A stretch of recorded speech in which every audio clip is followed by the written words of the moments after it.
नंदी अपने भौजाई से हम पानी सहतारा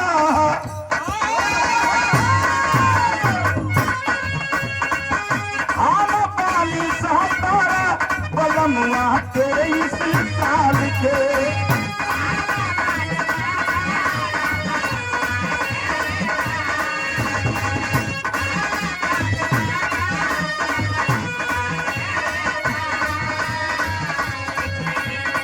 ये हमके बबलू भाई ये हमके बड़ा नागवार लगल 5 साल 6 साल का तो लड़की लड़का में अंतर होबे करी ना ई रहेला हाँ गुआ भी खोजलन अगुवाई भी करलन तो 2-4 साल का अंतर रहबे करेला हाँ 10-15 साल का अंतर रही तो वो बुझाई कि हाँ अंतर बा ना कभी जी तभी सामने के बदल दली नंदी कहे अपने भौजी से बड़ा अंतर है रे भौजी यही बाजीतर नहीं हारमोनिया मास्टर नहीं मिल गई बा हम बड़ा नाजुक बानी कहे का कहे हम पानी सहतारा बलमुआ 40 साल के बलमुआ 40 साल के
तो हाइले नो बालू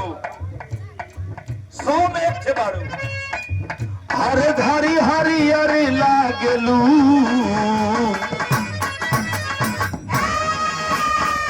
हरे धारी हरियर लागलू सोना सड़िया में भरी लागलू